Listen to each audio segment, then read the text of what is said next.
Olá, meus amigos que nos acompanham no canal Escola Bíblica na Rede. Seja bem-vindo a mais um estudo. Vamos aprender hoje com o tema culpa, medo e ganância.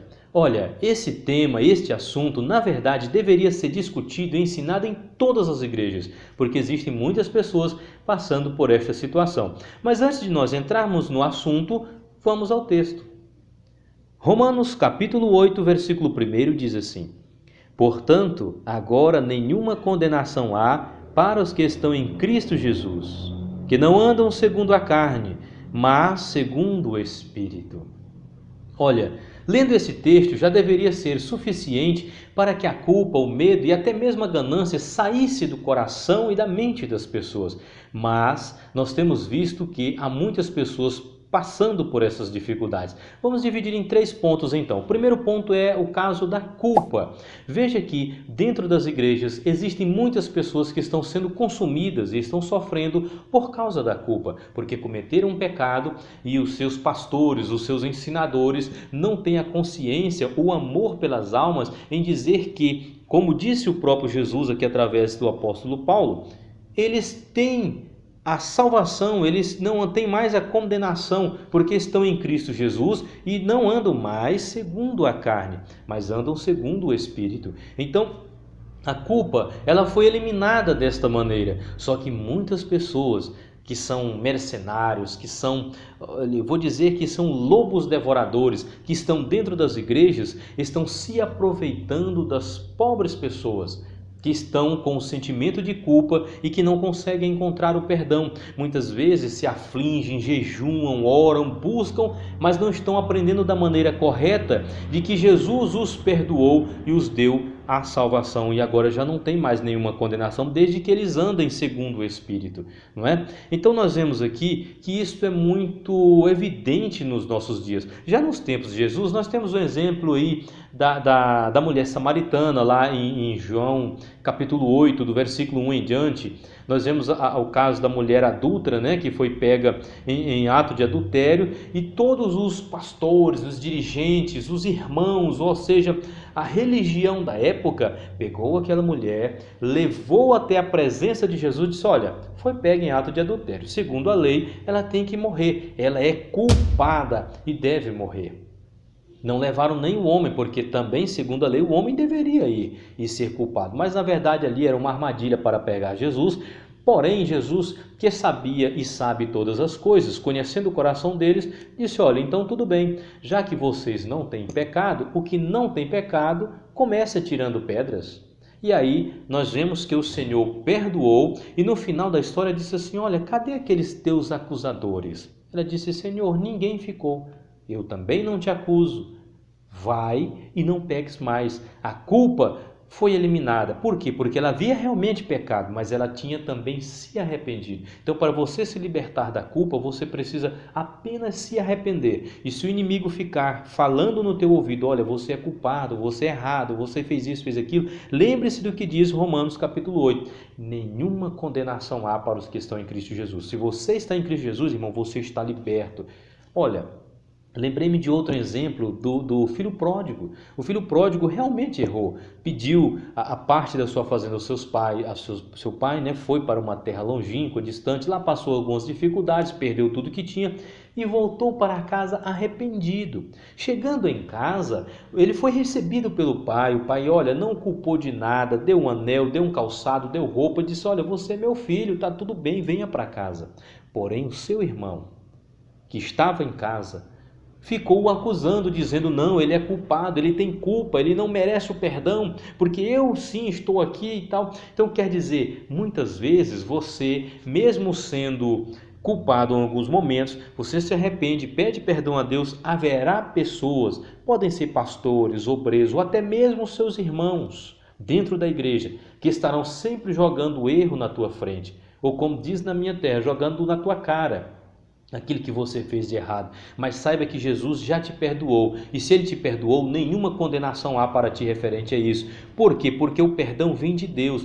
Embora os teus irmãos estejam te acusando e dizendo, olha, você errou, você pecou, ou talvez os teus pastores, os teus líderes na tua igreja, na tua comunidade, onde você estejam dizendo, olha, você pecou, você precisa fazer um sacrifício, você precisa fazer uma grande coisa para Deus. Não, o que você precisa fazer é se arrepender. Foi isso que Jesus diz para os que estão em Cristo Jesus. Então você precisa estar em Cristo, firmado na rocha eterna, e assim a culpa irá passar. Uma outra coisa que nós temos visto dentro das igrejas é o medo.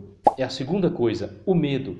Olha, quando nós vemos lá o exemplo de Adão, quando Adão pecou, além da culpa, também se instalou em Adão e Eva o medo. Quando Jesus, ou quando Deus procurou Adão no jardim do Éden e ele se escondeu, ele estava se sentindo culpado, mas também com medo. Então Deus perguntou a Adão, onde tu estás? E ele disse, Senhor, eu vi que estava nu, tive medo e me escondi. Então o medo também, ele é um tipo de pecado, que é um tipo de coisa que vem gerado pelo pecado, que faz muito mal às pessoas, né? Não adianta você se esconder de Deus porque você está com medo, porque Deus sabe onde você está. Deus vai te encontrar. Então o que você deve fazer quando você estiver com medo porque cometeu um pecado é confessar. Agora, eu tenho visto, até mesmo nas igrejas, muitos esposos que têm medo de confessar os seus pecados para a sua esposa. Muitas esposas que têm medo de confessar os seus pecados para os seus esposos. Muitos filhos que têm medo de confessar os pecados para os pais ou até mesmo para os seus pastores. O medo tem consumido estas pessoas. E, infelizmente, eu quero te dizer uma coisa muito terrível. Se você não confessar os seus pecados, infelizmente, você não herdará a vida eterna ao lado de Jesus Cristo. Então, o medo, ele também traz consequências que são geradas pelo pecado, né? Agora, você não precisa ter medo de Deus. Você precisa ter temor, como diz Salmo 111:10. Temor ao Senhor, não medo. O Senhor não quer que você tenha medo dele, porque ele te chama de filho, ele te abraça, ele quer você junto com ele. Porém, você precisa confessar os seus pecados e não tenha medo. Quebre esse medo, esqueça esse medo, assuma que Jesus te perdoou, porque diz, portanto, nenhuma condenação há para os que estão em Cristo Jesus, que não andam mais segundo a carne, mas segundo o Espírito. Então faça isso, confesse, irmão, enquanto há tempo, porque depois que Jesus voltar, não dará mais tempo de você confessar, aí não importará mais, infelizmente você estará condenado à morte eterna. Então confesse, mesmo que você esteja sentindo culpa ou medo, confesse o seu pecado. Agora vem uma coisa muito interessante, que é o terceiro ponto, que é a ganância.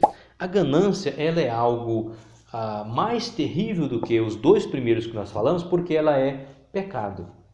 O crente que é ganancioso, ele está em pecado. E o pastor que, além de ser ganancioso, também dissemina isso na igreja, ele também está pecando.